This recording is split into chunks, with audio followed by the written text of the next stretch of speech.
Uganda, and my presentation is called Linking Realist Evaluation with Knowledge Management. This is a case study, it is purely a case study, and the objective of this is just to create a sense of debate among evaluation specialists, because we think that a lot of practice can inform theory, and also theory can inform practice. So the Rural Financial Services Program is a program that was started in Uganda in 2008. And this program is a $25 million program. It is a rural finance program funded by the government of Uganda, as well as funded by the International Fund for Agricultural Development. The program was quite simple. It was based on the thinking that so many people in Uganda don't have access to financial services. So there is no banks in many rural areas. So how do you get the people, the rural people, banked?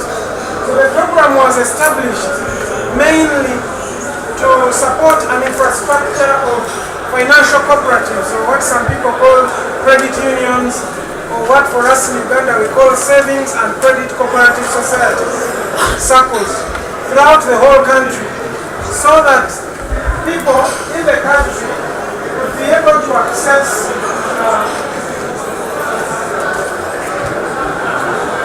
so these were the components of the program, or what you could call the mechanisms. The program was providing support for capacity building support to the SACCOs, giving them training, giving them all these equipments, computers, and so on. The program was also supporting a national apex for all these organizations, and the program was supporting government in coming up with the regulatory and supervisory framework for the SACCOs. So the key question that I want to use this floor to generate debate is that halfway through this program, the excellent M&E results framework was showing very good results, because monitoring and evaluation systems tend to have indicators: number of members reached, number of people using the services, number of trainings that have been delivered. So everything was positive, positive, positive. In fact, we had surpassed most of the targets. But the reality on the ground was that there was no sustainability in these institutions. So the key question is, what do we do when the monitoring and evaluation results framework paints a rosy picture on one hand, but when the reality on the ground shows the opposite? Because we had lots of these SACCOs collapsing due to fraud, due to embezzlement, and so many other reasons why they were collapsing. And this posed a very big reputation problem, both to government and to the donor. But from an evaluation point of view, the results in the indicators seem to be positive. So we are proposing a framework, again for purposes of debate, and we are saying that if knowledge management is at the center of evaluation, then you can achieve more results. And we are looking at the knowledge management model that has been proposed by AfrEA, that looks at 4 components: monitoring and evaluation, that is learning based, information gathering, and communication. So we say that if we can use our results framework, if we can use our evidence from the evaluation, package it properly and communicate it to the different stakeholders, then we can achieve better results, both internally by improving on the delivery mechanisms of the project, and also externally by lobbying government and policymakers to begin to do things differently. So in our next slide, I want to share with you some of the few results.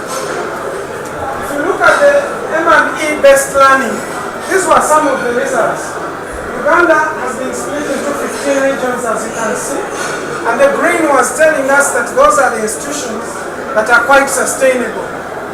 And then the yellowish in between was showing us the institutions that had a potential, whereas the red were the institutions that were at the brink of collapse. So this type of M&E results is what we used in form of communication, applying knowledge management using these M&E results to begin and talk to government to say, look, in different regions there is a different, in every different context there's a different outcome, and maybe we need different mechanisms. So we begin to revisit our context, our mechanisms, as well as see positive results because of communicating this type of results. For example, in the areas where there is a lot of red, it was time to ask government the question that, is this policy to support a savings and credit cooperative at every village, is it a good policy?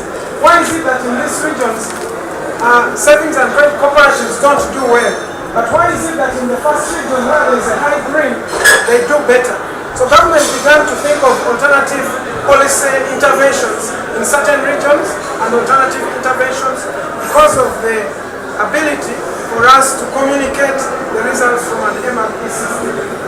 So basically some of the outcomes of this, we've been able to see three things happen. We've been able, because internally the mechanisms were improved, we saw where circles were not doing well, we said maybe we need to change the format of support from just giving kits to maybe training. Maybe training, we need to improve it from modular training to customized training. So we began to change the mechanisms themselves, and we've suggested tremendous progress in terms of membership, in terms of number of people using and accessing financial services. IFAD and the government of Uganda have been able to develop a new program based on supporting microfinance beyond SACCOs, because we proved that SACCOs will not work in every place. And also government, as a teacher, one of the ministers, has been able to start seriously approving a law and principles of the law that is going to regulate this sector because of some of the information that was coming out of the implementation. And finally, I would say that as a general impact from this program, we have seen at the industry level, we have seen a law coming in place to regulate these circles. We have seen the strengthening of the national apex of circles in Uganda. We've seen the circles themselves increase in outreach and sustainability. And also at household level, we've seen the number of savers growing, the number of people using financial services growing. So, in a nutshell, what we are proposing is that linking knowledge management to evaluation can go a long way in improving internal mechanisms of delivery, and externally it can go a long way in influencing policy and designing future interventions. Thank you very much. You have done well. You have been able to work within 8 minutes. That is great. Do we have the last presenter here? Okay. Since we don't have the last presenter here, we have room for questions. We have covered 3 main topics, and what is emerging and working, advocating equity focus in evaluation, and also linking evaluation with policymakers. Do we have questions on any of those 3 presentations? I will take 5 questions and then they will answer, and we will take I will stand so you can hear me. I'm Agabalinda from Zimbabwe Financial Association. I wanted to... Are you addressing the question so that the person can listen? I'm addressing the questions to 2 people. Yeah. The first is Monsieur Laba. Okay. You talked about equity, and you're saying that equity and gender are very different. But I just wanted to say that the reason why we mainstream gender is to actually achieve equity. So for me, I see them as one and the same thing. And then saying that mainstreaming gender is more difficult than equity, I disagree with you. I think, once you have the same mindset to say we want to mainstream, if there are cross-cutting issues, there are cross-cutting issues. If you place a weight on it, then it will never be done.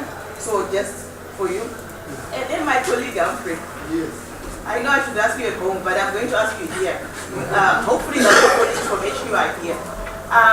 The first, I wanted to say that you mentioned that I think there's always an assumption that when you talk about capacity gaps, they're always found in Africa. Yeah? And I'm glad to say to hear that you say that you're going to now be using local consultants. And I mean, we could name quite a few companies that you've, USAID has hired from the north that had capacity gaps. But there's always that assumption that when you talk about capacity, it's found, capacity gaps, they are found in, locally or nationally. And then the last thing is, please explain your policy in terms of paying consultants from the north higher fees than local consultants. Well, how do you balance that? The same knowledge is the same, and maybe some people are doing it better. Thank you. Okay, no, let me take 5 o'clock. So please, jump your questions. Okay, I'll go here before I come to you, because it's close to me and has advantage. Okay. I have 2 questions. The first presenter and the last presenter. Real time? The first presenter, I appreciate what you are doing to make sure that the government are working. But the challenge we normally have for technical projects, how do you balance the technical expertise and the evaluation expertise? Because normally the challenge we have is if you get a really good evaluator, you may be having evaluation expertise, but for technical programs or projects, you may lack that expertise. When you get a very technical person, you then write a report with good information but with no evaluative value. So how do you manage that evaluation approach? The last presenter from Uganda was very appreciated, but I didn't see it didn't come out well. Of course, I appreciate the invitation time, but it didn't come out well. How do you monitor and evaluate? It seems to me we have statistical data like monitoring, but we didn't know how these results are coming in terms of evaluating body to support this study. Okay, I'll take one more. Thank you very much for the presentation. My first question is for the first presentation. Thank you for sharing how in USAID you are managing evaluation and trying to get the best results. My question is about mixed method. You mentioned that in your policy you are trying to use mixed method, but in my experience, what we see in the field is that we collect data from qualitative perspectives, but when it comes to writing the reports, we didn't get the chance to value findings from the qualitative research that are qualified as anecdotal. And if you compare to the quantitative aspects, you have figures, you have strong methods. How are you doing? I want to know more about how are you dealing with realizing, operationalizing mixed method, the qualitative aspects, and truly reflecting qualitative findings in evaluation reports. My second question is about equity.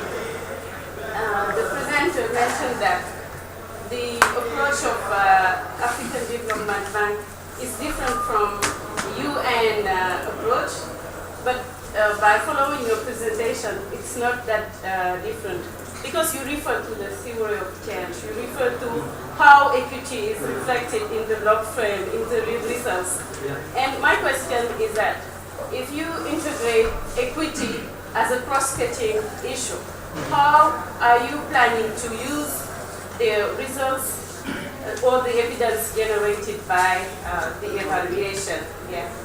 Okay, thank you. Good. I think I've got 6 questions here. Equity and gender, what is the difference? If we're trying to make a difference and they want you to talk about it. Capacity building in the South, in your USA policy. Why is it that anytime we talk about capacity building, we think in the South that doesn't have capacity? Technical program evaluation, how do you combine evaluators' experience in evaluating technical programs? then monitoring and evaluation, mixed methods, and equity approach. So we will start with you, please. Thank you, Mr. Chairman. Thanks for the questions. I'd like to first respond to about gender equity. As I mentioned in the abstract which I said, I did not cover gender at all, because that's a huge area by itself. I was purely looking at equity throughout my presentation. So I wish to clarify, I have no comment on gender at all on that. So there are specialists who can comment. Now I want to respond to the question about the issue of UN and my bank, because I just came from UN after 5 years and now for a year I'm in the bank. There are some differences. There is of course the methodology, the criteria are the same. UN uses the OECD criteria, we also use the same criteria. But what I feel is that our portfolio is large. I just tell you, I finished last year a country strategy evaluation in Kenya, and the portfolio was something like approximately 1,200 pounds. We call it UA. UA is equivalent to around pounds. So for one country, that is the amount. And if you look at the budget of UNDP Kenya, you will know better how big or small. That is one thing. The second area is here we are all capital intensive in the bank.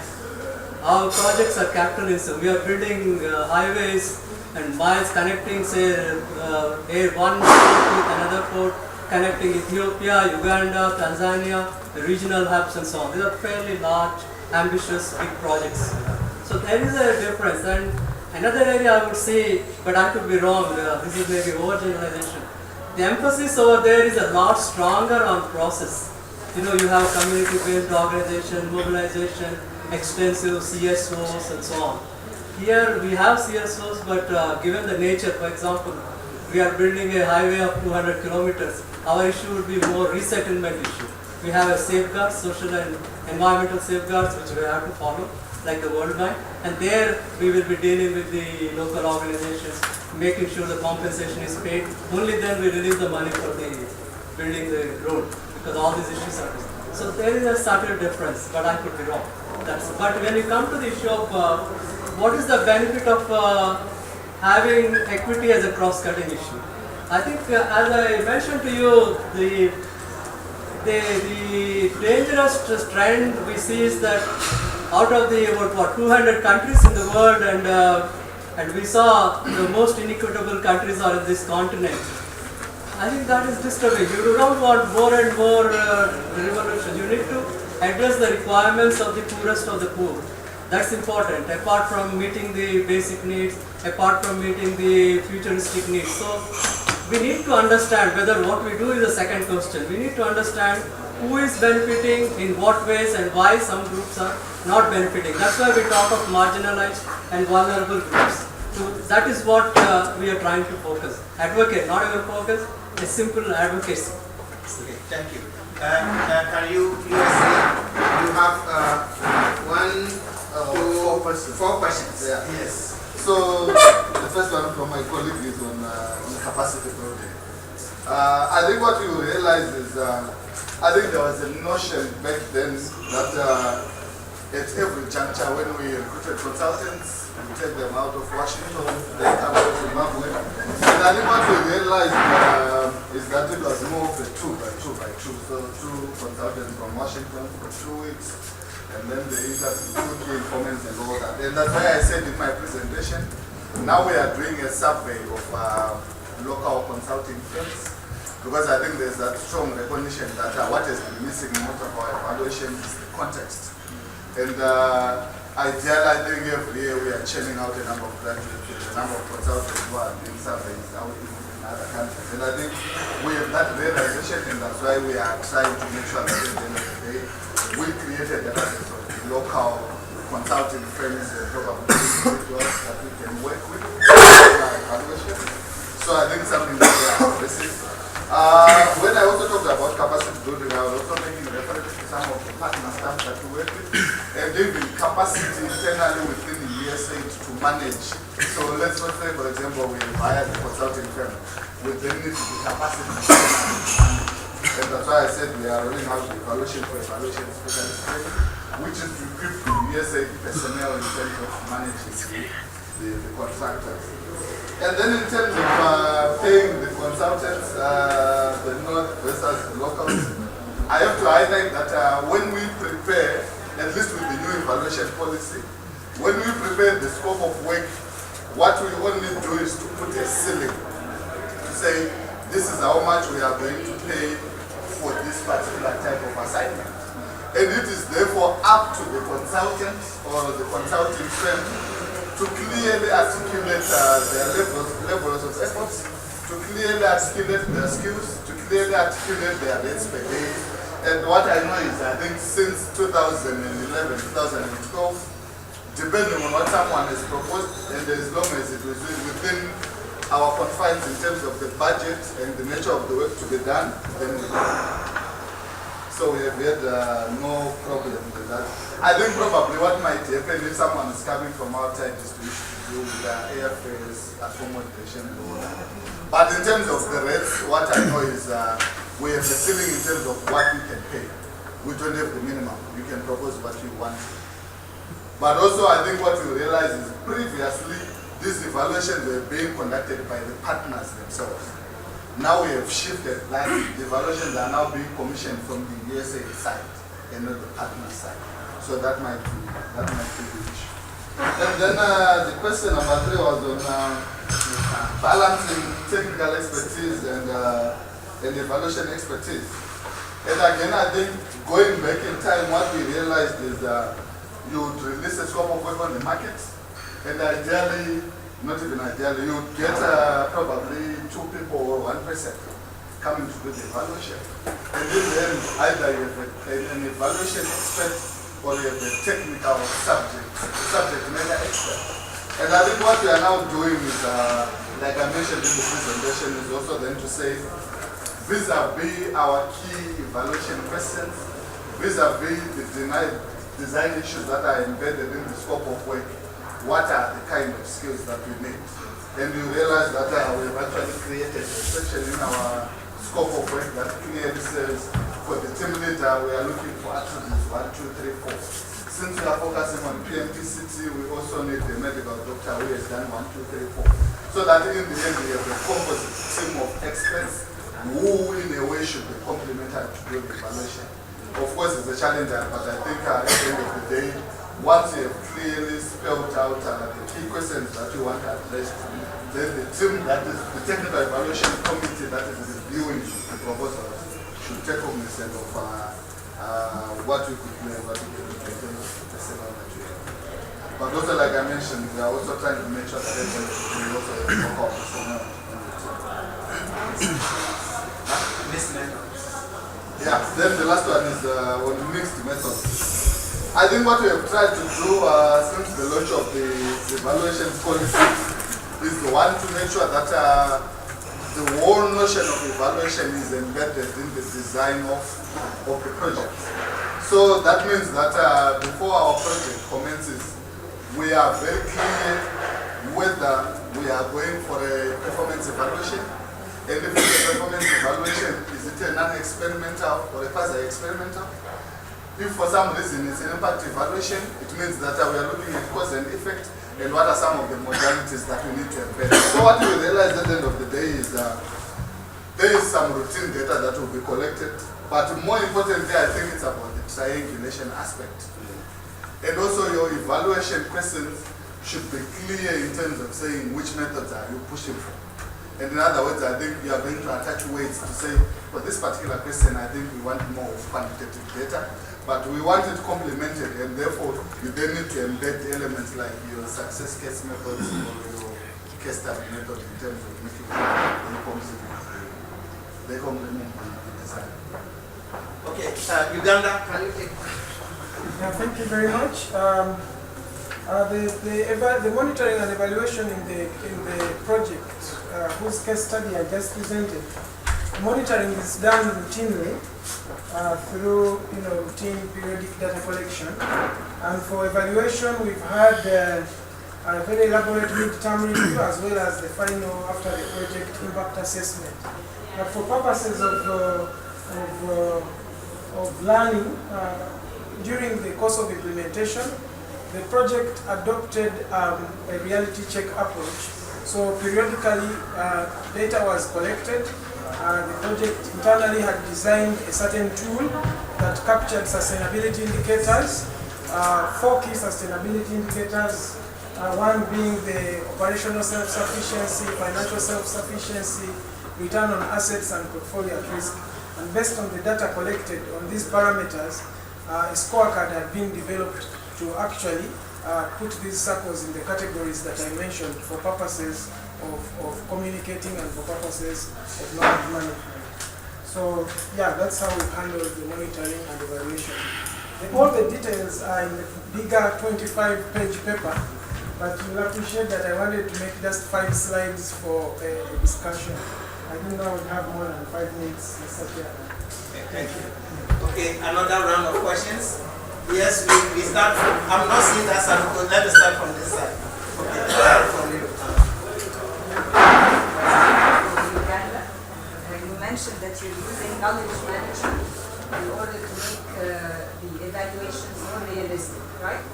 And you developed a new methodology in order how to capture sustainability and assess sustainability for the different products. But usually there are other reasons why the evaluation is not realistic. Either you may be using the wrong method for data collection, or it may be self-censorship. The evaluator wants to be appointed once again by the donor, so he doesn't clearly point out to the problems, or he tries to be diplomatic. Or it may be politics within the organization as well. They want to just recognize achievements rather than point out to the weaknesses. And it's not just sustainability, so maybe you can point out to other obstacles towards having a more realistic evaluation of the person. Okay. Then let's, Thank you very much. And also related to what she just asked, how have the presenters dealt with situations where they disagree, specifically on independent evaluations and institutional partners that you work with? And this one goes to USA? Yes, it's more USA. It's independent evaluation that may be disputed by your institutional partner that you're with, because it's independent and you can't really give certain notions that may be disagreed with by your institutional partner. What are methods that you use to kind of resolve this? And how have you involved your partners at design stage? Okay, this side. Thank you very much. My first question was to Uganda. It's about the sustainability aspect. I think in SACO, mainly they are established by the government as part of the poverty alleviation strategies that farmers can have access financial services like credit and saving, so that they can be out of poverty. So you're looking on the financial efficiency, profitability, and so on, which is mainly on the institutional sustainability. But what about when you look at the impact, how the impact is changing the livelihood of the people? So are you looking to the financial sustainability of the institution, or the change, which is the major goal of the SACOs, to change the livelihood of the beneficiaries or the farmers? So which way do you think is the right way to evaluate the sustainability of the institution? And the second question is to the first presenter. I think about the mixed method. Sometimes we get contradicting results between the quantitative and qualitative results. So usually I just face myself so many times that the result that I have obtained from the qualitative and the quantitative contradict each other. One is positive and the other is negative. How do you reconcile such kind of contradiction when you do the mixed method with the evaluation? And the other one is... So you have the right? Yes, the same. And the other one is about the local consultants. I think usually we don't, in Africa, we don't value our own capacity. So we tend to, is it our mindset that we prefer to have independent evaluators from the north than having better capacity and better knowledge in the South? And what about the local knowledge? Somebody who doesn't have more knowledge about the local situation, the country situation, bring an evaluation, whereas so many issues, local issues, that has to be taken into consideration. How do you reconcile the knowledge of an independent consultant from the North and the South? Thank you very much. Okay, I have five questions. Okay. So let them answer the 5 questions and I take another round. I only have one question. So that you will have 6? Yes. Okay, let me take the Thank you. My question is for Uganda. How do you use your findings after your evaluation? Do you use it just as a recommendation learning purpose, or you provide some sort of program in terms of governing principles that those SACCO use to improve their performance? I wanted to know how you use your findings. Good. So we have 6 now. We start with knowledge management. And how realistic is our evaluation, and I think that one goes to USA. To Uganda. Yes, that one goes to Uganda. Thank you. We had quite a number of questions. The first one I think was a good comment from Professor, and that is noted. She was mainly saying that we need to look at other reasons why results don't match realities beyond just sustainability, and I think that's well noted. The other question was on the SACCOs were established by government, true, as part of the poverty alleviation campaign, hoping that access to financial services is one of the ways that you can work on to contribute. And however, the program was looking at results at 3 levels. 1, at the general industry level of the SACCOs. 2, at the financial sustainability of the SACCOs themselves. And yes, I agree with you. 3, at the household effect in terms of benefits to the intended final beneficiaries. And all other results seemed to reflect agreement and reality. The real challenge, and why this particular study has been done on sustainability of the SACCOs, is that it is the only area where we felt that you can't say so many good things when people, newspapers are awash with reports of collapsing SACCOs, the doors are locked. So that was an institutional level kind of sustainability we were specifically addressing ourselves to this study. And then lastly, I would say that the last question was on how we use the findings. Yes. I must emphasize right from the start that this is not an evaluation that was done at the end of the project, but already midway in the implementation of the project, it became clear that whereas so many good things had happened as portrayed by the indicators, like number of people reached, for example, there still was a problem of many SACCOs that are closing. Those were findings we had. And those that were closing were apparently presenting both government and the donor a big reputation problem. The question was, can we continue delivering interventions to institutions which are closing? And 2, if they are closing even before the program is over, what happens after the program?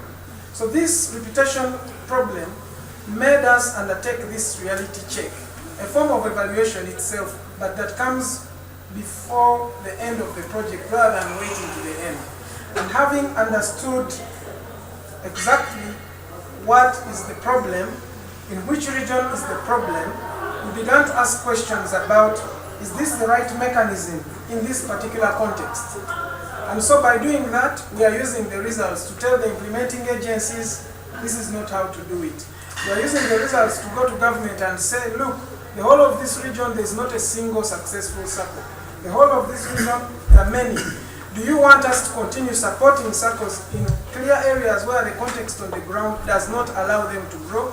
Or you want to rethink your policy to begin thinking of alternative rural finance interventions like village savings and loan associations, like commercial banks or something like that. So we've been using these results by packaging them and engaging the different stakeholders to discuss, to a further discussion on what should be done so as to bring, and that has had two effects. The first effect is internally, we saw the mechanisms of the program starting to change and to be improved.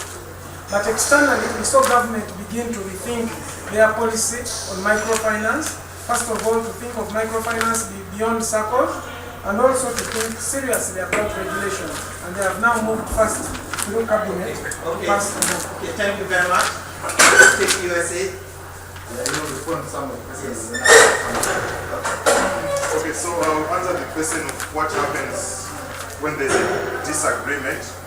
So if I understood you, it means that an evaluator comes, then they make findings and conclusions that, let's say, an implementing partner feels are not correct. So the first thing we try to do is to minimize the effect of evaluator bias. We do that by agreeing on a set of research methods that are scientifically agreed on, that such that the research is replicable. This means that we are trying to remove the evaluator's own opinion or bias in the evaluation from the word go when we design the terms of reference or the scope of work. So in the incident that a partner or a party is not agreeable to the findings, then that person has to come up with evidence or to support their argument why they are not in agreement with that particular finding. So we try to resolve that by using whatever evidence is generated from the evaluation to say this is the evidence we have and this is the paper trail of where this information came from. And then the event that there's continual disagreement at times, if it is, let's say, USA disagreeing with an evaluator, then there can be an annex where it is noted that there was disagreement on 1, 2, 3 issues.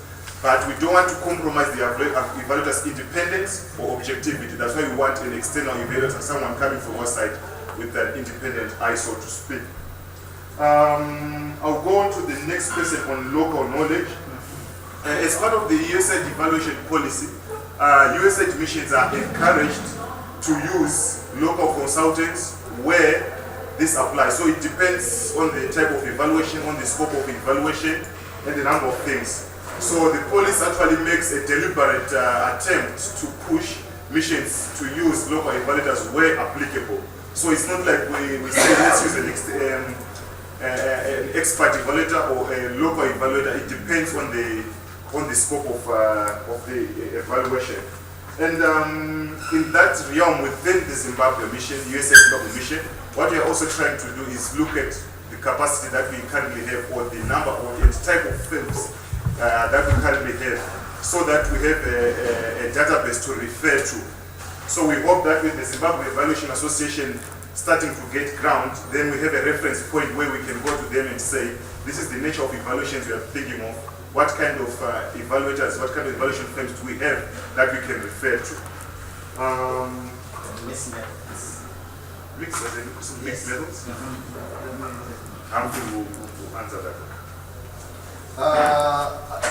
Probably before I go to the next methods, all the disagreements again, like I mentioned in the presentation, besides involving the partners in the design of the scopes of work, we are also making a deliberate effort to have a joint debriefing session with the consultants, including the ministry stakeholders as applicable and as available. So that's one of the things we are doing to make sure that prior to finalization of the reports, we have done.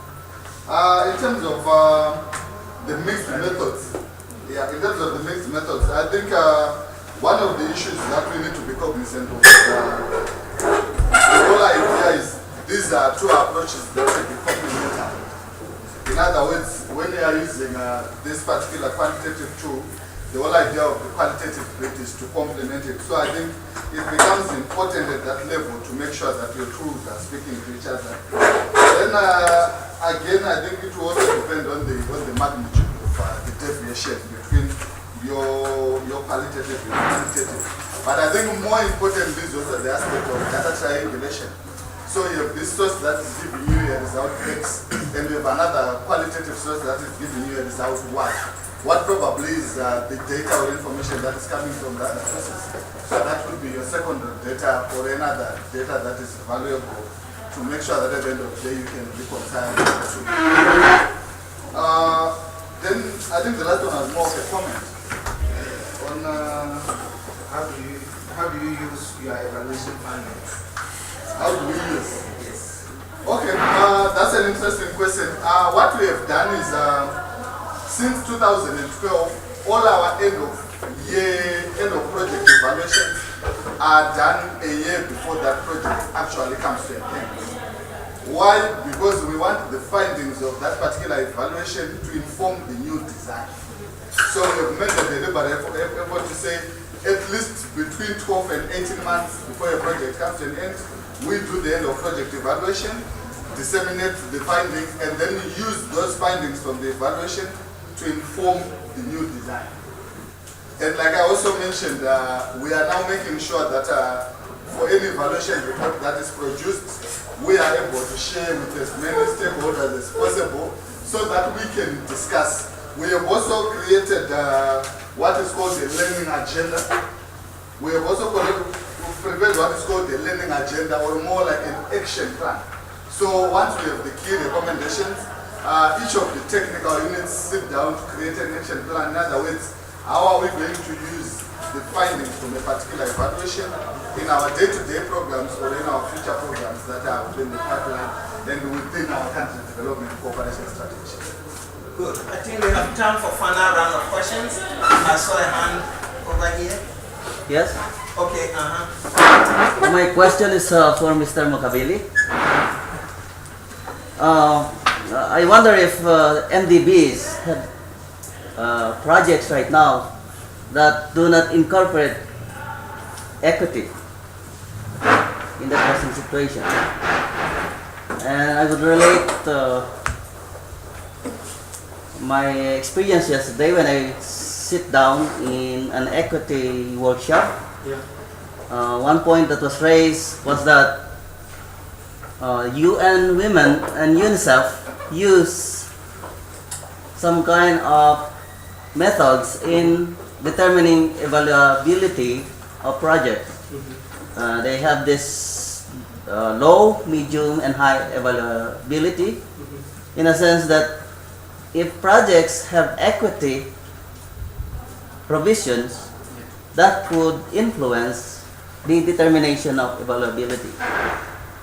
Such that if you connect that or tie it in with my question a while ago, if MDBs, for example, projects are highly infrastructure, naturally you don't have equity provisions incorporated in them.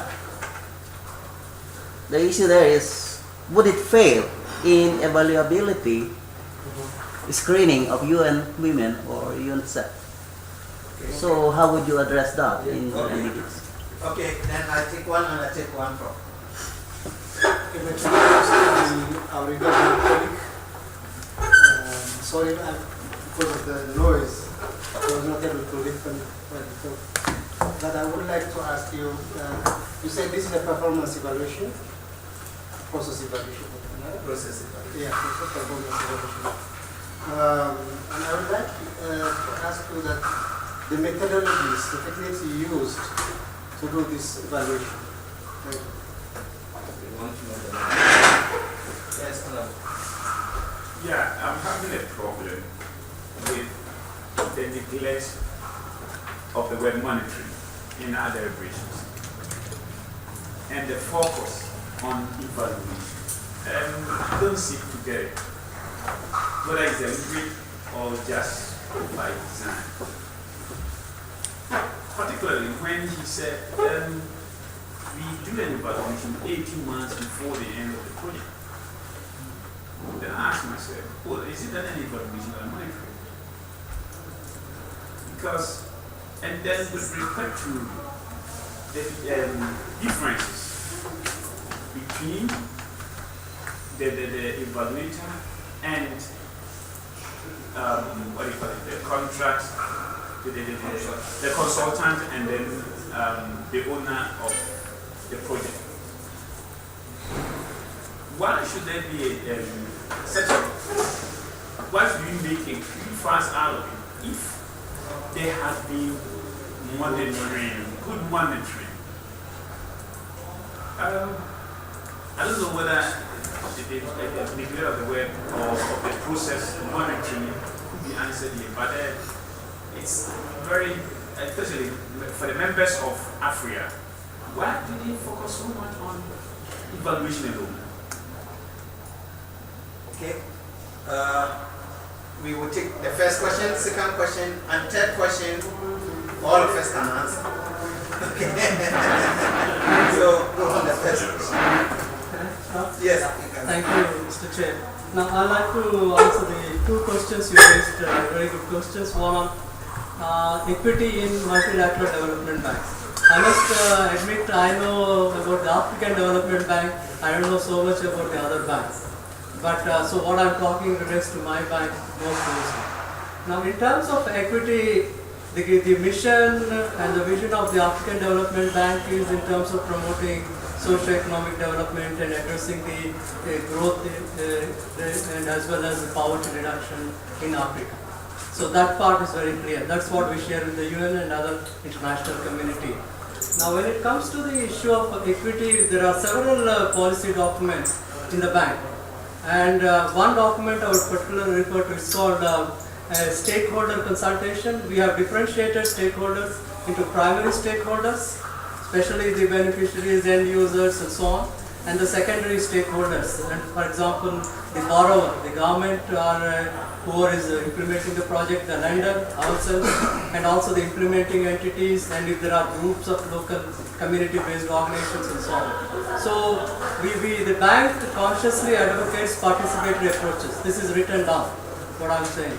And when it comes to so we are, the terminology is there and the intent is there to some extent. Now, coming to the issue of translating it into the monitoring and evaluation, that's what I was mentioning to you.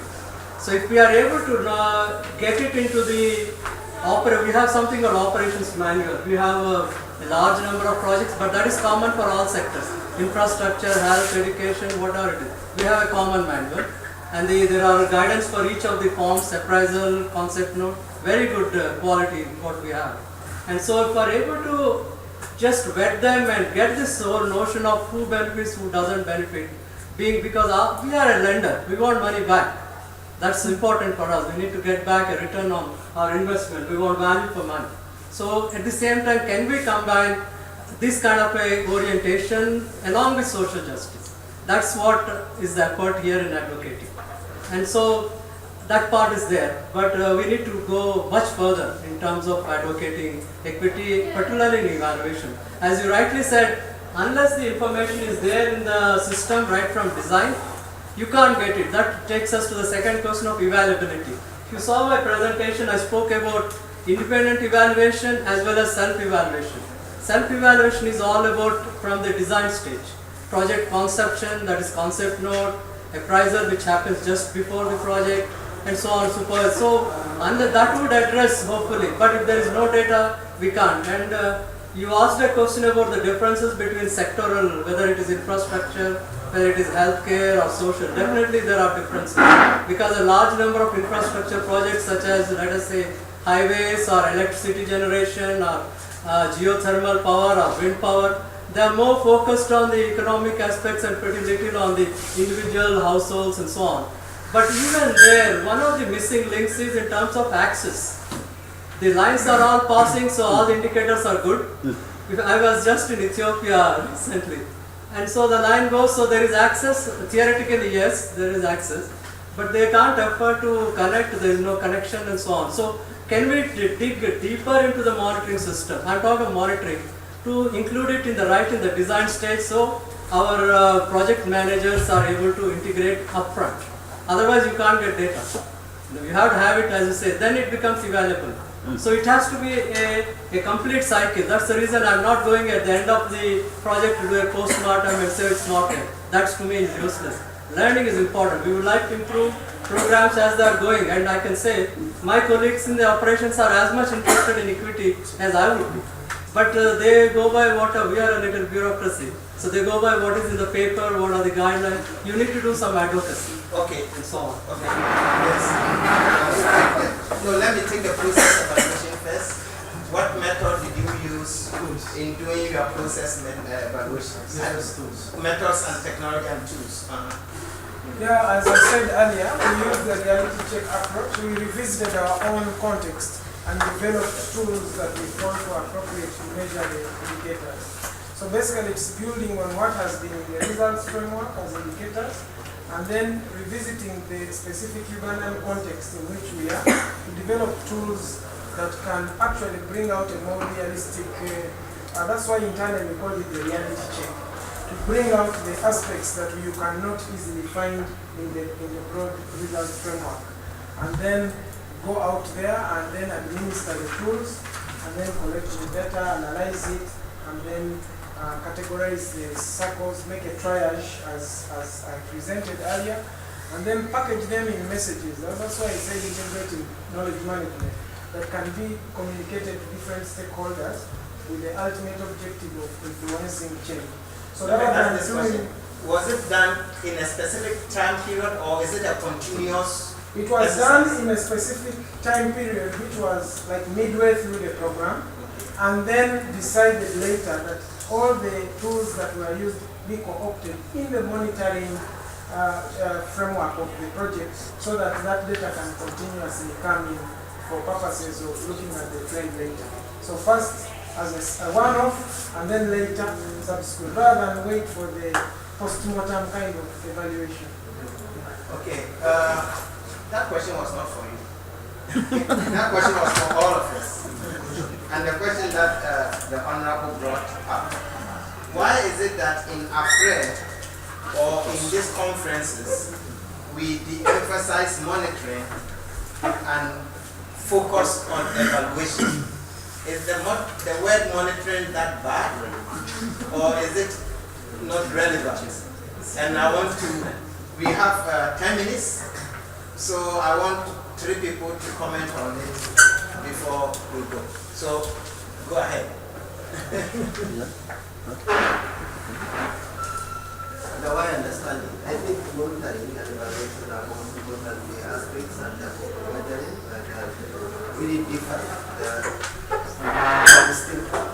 Whereas monitoring is very good, but it monitors what we plan. So we are seeing progress of what we plan towards the targets we want to achieve. But it doesn't give us the real things of what is happening and why it is happening. And that's exactly what we say. Which doesn't give? Which one? Monitoring, we monitor, keeping on track, checking what you are planned to see if one is progress, if you are progressing or not progressing. Evaluation will review why is this progress or why is not progress. What are the other issues surrounding this progress or not progress? What are unintended results we're achieving that was not even planned to be achieved? So that is the distinction. That is the distinction. And for saying why do we do it at 18 months, evaluation can be done at any time. The difference is monitoring is continuous. Evaluation is done specifically at points. You can do it even before you start implementation. External evaluation. You can do it at the mid evaluation. You can do it towards the end. You can do it after the project.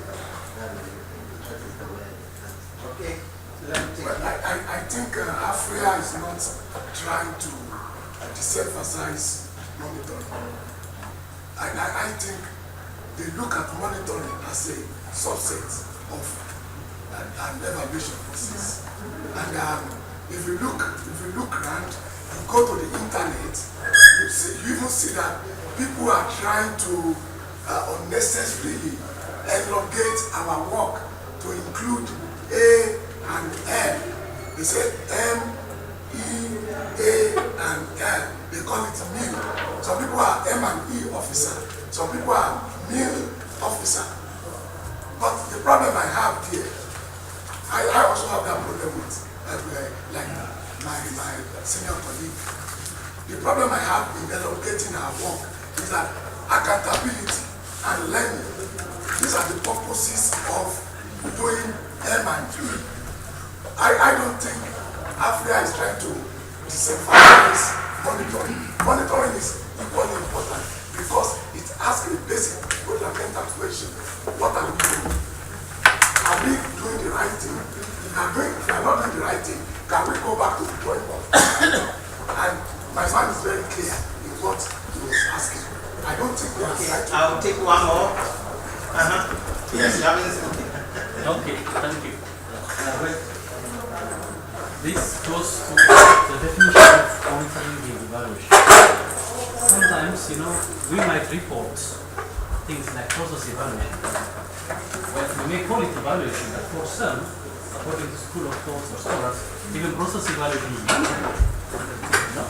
This is the case. So, sometimes, as management, we might need an independence or out of organization type of look. That is why most of the time we look into evaluation. Otherwise, for some, one thing is the management tool. Of course, evaluation is also a management tool, but the issue of independence is that matters. Well, evaluation can also be done internal and at the same time external. Most of the time it's preferred if it's the external. So whenever we are looking at evaluation, monitoring is already embedded in it. Monitoring gives information on a basis for evaluation. So it is a matter of preferring the term evaluation because it's finally we want to say what have we succeeded or not. Otherwise, monitoring by implicit it is there. Let me get the final say to Honor. See, all that we do here is supposed to, or the essence of evaluation is supposed to improve development effectiveness. And if we talk about process evaluation, I like the word. But if we continue to neglect the word monitoring, the political implication, the danger is that we may only do probably ex ante evaluation and ex post evaluation, and will not be able to determine the effectiveness of the project or the evaluation that we're doing.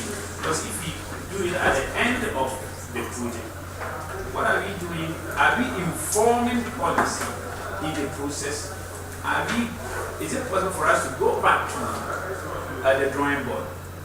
I would suggest, and it's a recommendation that, and I've not heard even throughout the discussion, I didn't hear the word monitoring. And to me as a politician, it's very dangerous.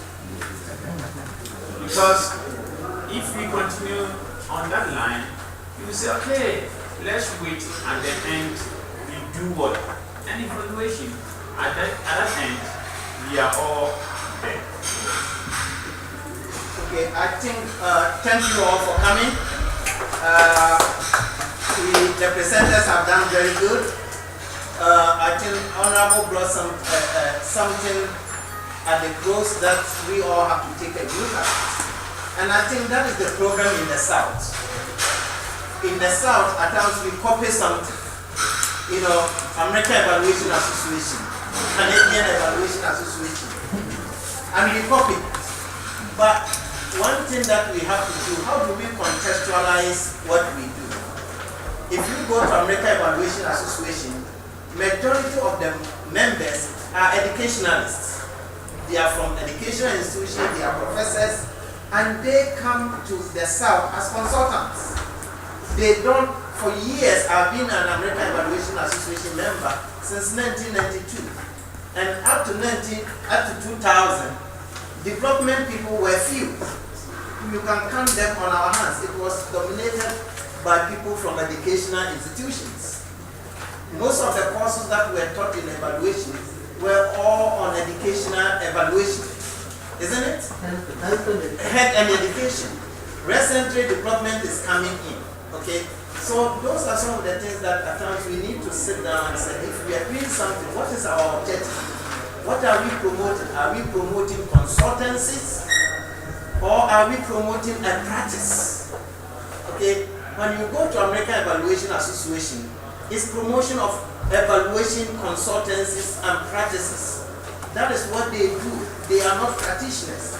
They are not people who have been employed to work in development organizations. But when you come to AfrEA, yesterday I was talking to thirds of the people here didn't come on our own. We were sponsored to come here by our organization. Isn't it? 2/3. How many consultants are here who pay to come on their own? It's not up to 1/3. So if we are practitioners, and what do practitioners do? Monitoring, isn't it? So these are some of the things that once in a while we need to sit down and pause and reflect and say, what do we practice? What are the skills that we need? Yes, maybe we can be good evaluation managers, because that is what we do. We manage evaluations. But how many of us here are evaluation consultants? You know, few of us are evaluation consultants. Most of us here are evaluation managers. We write the TOR, we employ the consultants, and we manage their work, isn't it? Yes.